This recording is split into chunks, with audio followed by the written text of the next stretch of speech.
Tornadoes, floods, lightning, and even those breezy, sunny days. Severe weather season in Kansas City can change in an instant. This cell, let's go to... In an hour. That was powerful. Moving. That's why it's time to spring into action.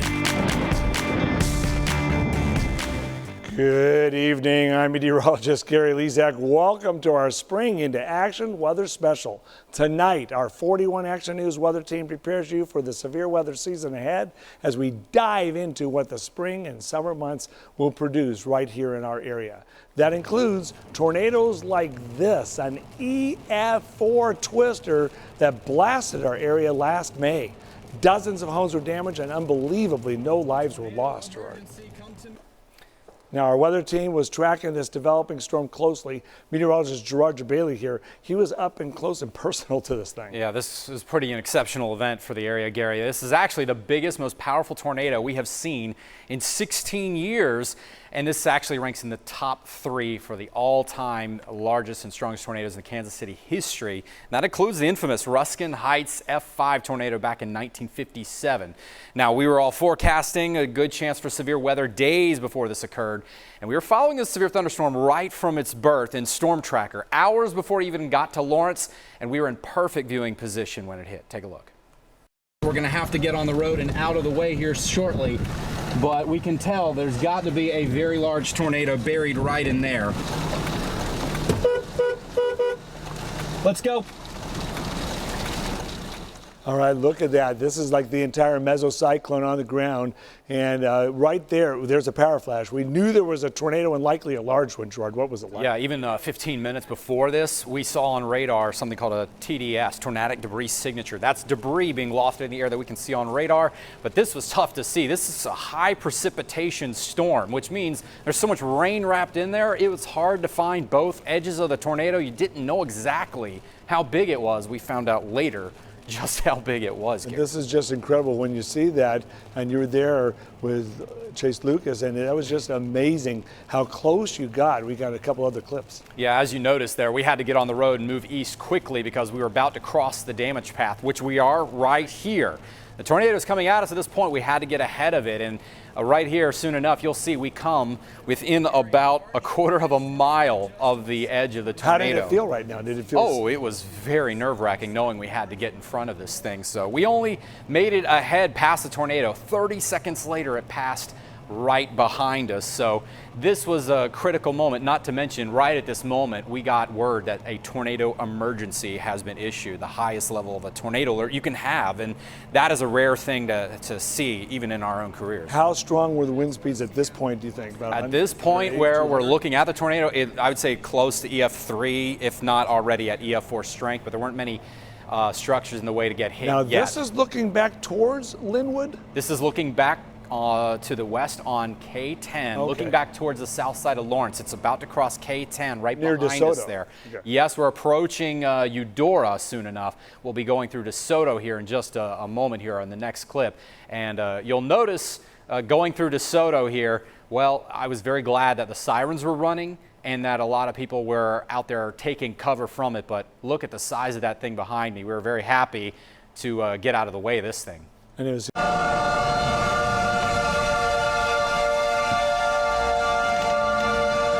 Where is this, Gerard? This is going through DeSoto, and the sirens were wailing. A lot of folks were taking shelter as needed. I did see a few folks outside, and now we're seeing the tornado as it's tearing through Linwood right here.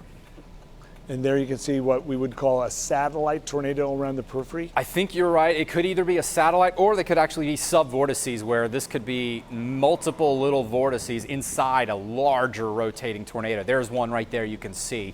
And that is incredible. Each one of those can add another 100 miles per hour to the wind. And you said you could hear it. Did you? Yes. What did it sound like? A lot of people say it sounds like a freight train. In my opinion, it sounds like a waterfall kind of mixing with a jet engine sound together. It's just a rumble, roar, and it's pretty impressive. You see that radio tower right there? That is actually only a 1/10 of a mile away from where the tornado actually tore apart some homes. and there you can see some of those subvortices there going through. So pretty amazing stuff with that video. This was on the ground for how long? I think it was at least 45 minutes or so, and tracked quite a ways. Unbelievable. All right, so Linwood got hit. It fortunately lifted before it got to Bonner Springs. How close was it to these other cities? Oh man, it came within such a short distance. Some might call it divine intervention. Others would say it was a huge stroke of luck that 5 populated areas narrowly escaped disaster.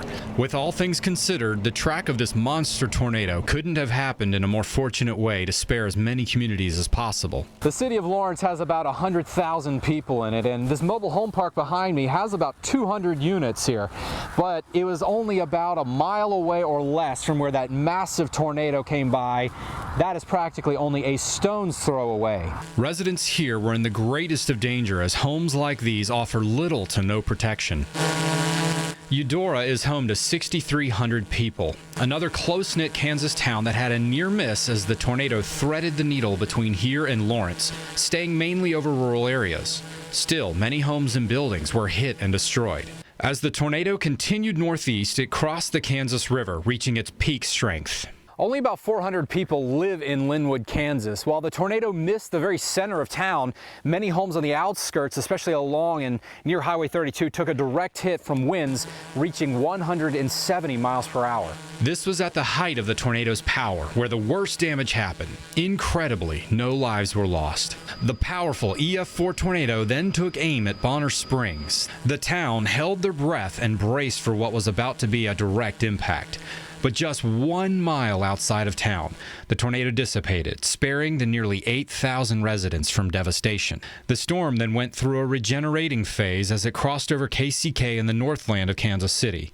Around 300,000 people were under the threat for another strong tornado to form. The storm later produced its third tornado, an EF2 400 yards wide outside of Kearney, Missouri, but thankfully it was over a more rural area. Now, while there was plenty of advance warning of this storm, Gary, it is with almost certainty that direct impact on any one of these communities or more would have meant a much higher number of injuries and likely fatalities. I mean, nearly 500,000 people should feel very fortunate to have been missed by this one. It had been 16 years since we had anything like it. Let's hope it's at least 16 more. Yes, let's hope. Thank you very much, Gerard. And while many people did miss the storm, others found remnants of the damage. KCI had to shut down because debris from the tornado dozens of miles away rained down on it, making it dangerous to airplanes, and since any of the debris could have ended up causing some severe damage. KCI is 50 miles away from Linwood, Kansas, and meteorologist Lindsey Anderson shows us how the debris can fly so far in a Learning with Lindsey moment.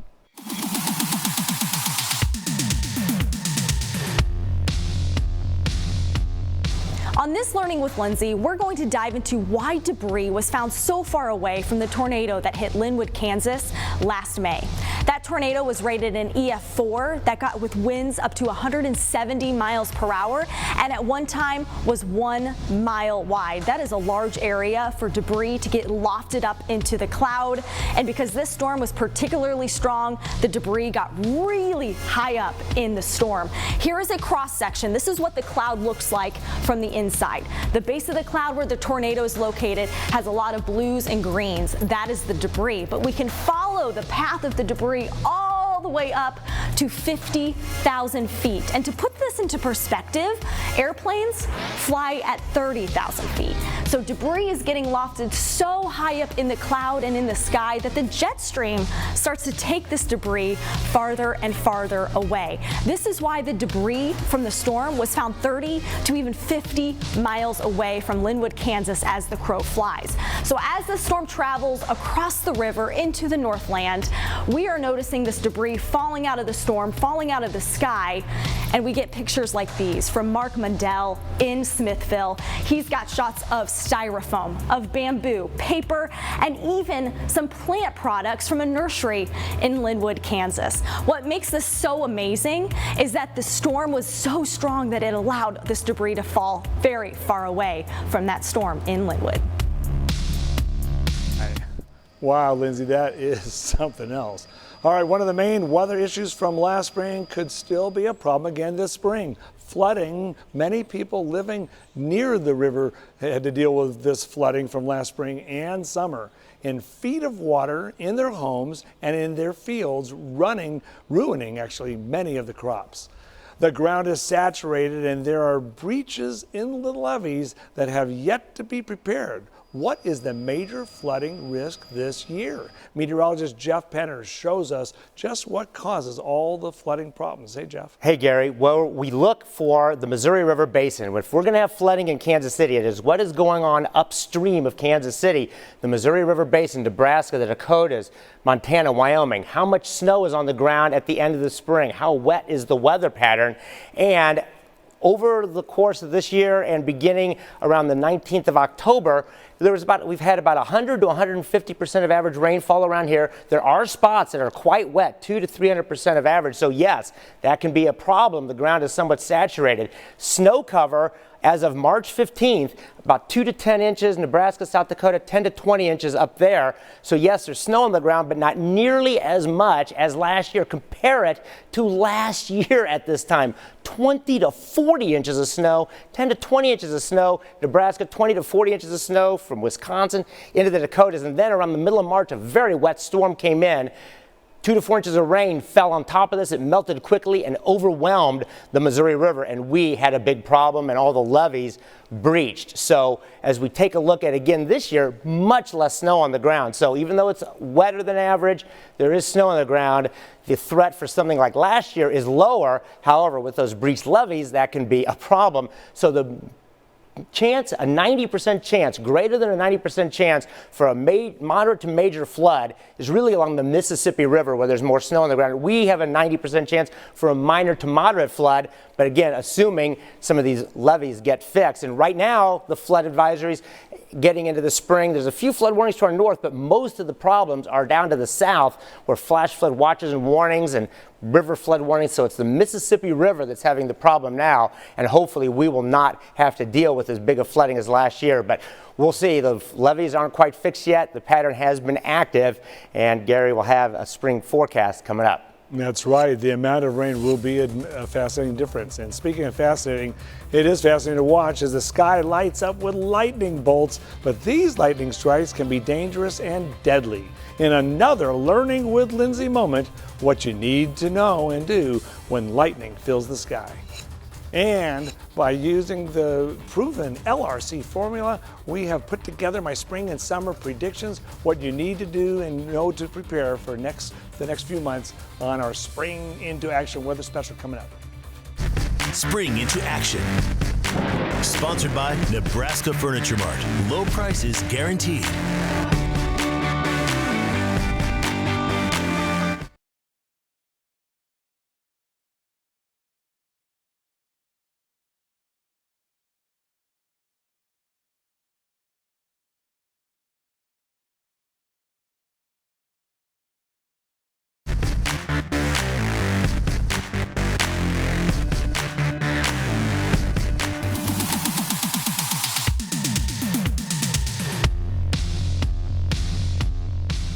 Tornadoes form from supercell thunderstorms, and the thunderstorms have to develop in a perfect environment. Has to be warm enough, moist enough, and the air has to lift up high in the sky due to a warm front or a cold front. So here's what happens. The thunderstorms start to grow as the atmosphere turns more and more unstable. The warm, moist air begins to flow into the supercell, and as it matures, a downdraft is formed, and that brings cool and dry air out of the storm and around the storm. That's called the rear flank downdraft. The difference between these two air columns and wind shear, which is the difference or the change in our wind speed and direction with height in the storm, we create a wall cloud. A wall cloud is at the base of the supercell, and there's a fast rotating column of air that eventually a funnel cloud, then a tornado begins to spawn out of. So wind shear, that updraft and downdraft combined create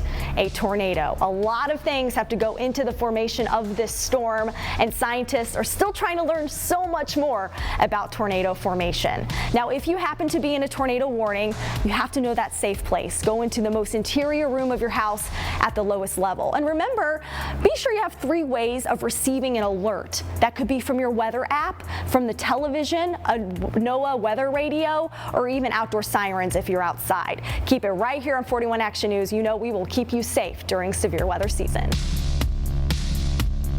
Thank you for that learning with Lindsey. Yes, we learn more each year about tornadoes. The Midwest is known for its potentially dangerous spring and summer weather. 41 Action News reporter Jordan Betts shows us how neighbors can prepare with a tornado shelter when storms hit this year. We're here at Staying Home Corporation in Harrisonville, where they manufacture shelters just like this one. This one could go in the corner of your garage.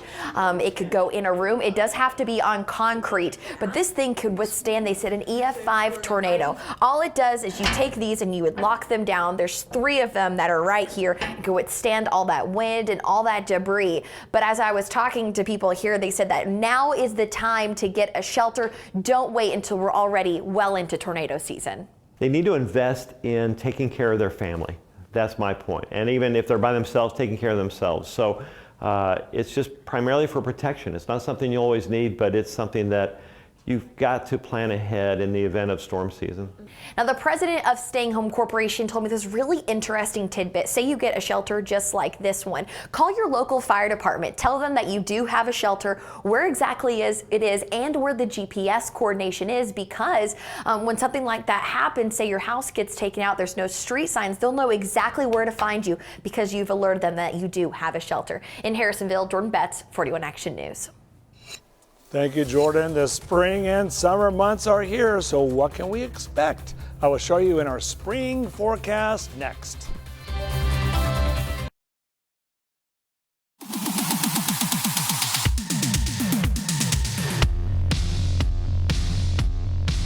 Tornadoes get a lot of attention this time of year. They're big, they're dangerous, but the chances of experiencing lightning are far greater than experiencing a big, scary tornado. So let's dive into those lightning strikes and what are the best places to go. You want to stay away from metal objects, the swimming pool. That's why when thunder roars, you go inside. Now, the car actually adds extra protection to us. The metal around us in the car is a great conductor of the lightning, very similar to airplanes. Now, there are 2 types of lightning strikes that occur from a thunderstorm. We have negative charges that are a little heavier in a storm cloud, so they're at the base of the storm. Those positive charges are at the very top of the cloud, or the anvil. Negative lightning strikes come from the base of the cloud, from the negative charges, and these are more common. We find these more in thunderstorms, but the more dangerous lightning strikes come from the top of the cloud, and these are positive lightning strikes, and they can strike up to 25 miles away from the parent storm. This is why it is crucial to remember when thunder roars, you head indoors. Thank you, Lindsey. Those positive strikes make the loudest thunder, so we'll see what happens this spring. What is going to happen this spring? We use my theory, the LRC. There is order to the chaos in the upper level river of air above us, around 15 to 25,000 feet. It's called the LRC. The AO and NAO are big influences, as well as some splitting, El Nino, MJO. The AO and NAO were very positive this winter. They had influences. However, the pattern is cycling regularly, and it's the entire weather pattern that is cycling. Here's one snapshot in time, one of our biggest signature storms of the season that has produced significant severe weather in all 3 cycles. We're going into the 4th cycle as we go into the spring, so we'll see what's going to happen. This is the flow, that river of air aloft where the pattern is cycling. Cycle 1 produced tornadoes and a severe weather outbreak. Remember when the Dallas Cowboys took on the Philadelphia Eagles? There were tornado warnings in Dallas that night. And then you go to the next cycle, December 16th. Kansas City had about 3 inches of snow. A similar pattern cycled through, produced more severe weather. And then you go to cycle 3, right on schedule, February 12th, 3 inches of snow falls in Kansas City again, and severe weather off to the south and east. this pattern will return, and it's going to be the signature storm, I think, of this season. So look for around April 10th and June 7th for this one snapshot in time to return, the whole pattern cycling. But April 10th, June 7th, around those dates, some significant severe weather that may impact our area. I don't think it'll be cold enough to snow. We'll see how that goes. Rainfall-wise for the spring, I expect near to above average rainfall. I'm really expecting near average rainfall. It's been about what's been happening during this LRC. And then during the summer, we go into the July and August period. Same thing, we're going to be watching for possible tropical activity in Texas and Louisiana this year. That could send up some moisture. Otherwise, near average to maybe slightly above average rainfall this summer. So what does that spell out to mean? For April, May, and June, 14.25 inches of rain is our forecast, and the average is 14.16. So I'm basically expecting average rainfall and maybe slightly above average on temperatures. So it's time to get out into the garden. Winter's just about done with the chances of snow, although you know it snows into May. It's done that before, not this year. All right, there is your spring and summer forecast. We'll be right back. You're watching 41 Action News. All right, thank you for watching our Spring into Action weather special. For the latest information on storms heading into our area, download our 41 Action News app and watch our weather blog for our weather blog each day for the latest details on this ever-changing weather. I'm meteorologist Gary Lezak, and on behalf of our entire weather team, Gerard, Jeff, Lindsey, and our news team here at 41 Action News, thank you and have a great night. Spring into Action. Sponsored by Nebraska Furniture Mart. Low prices guaranteed.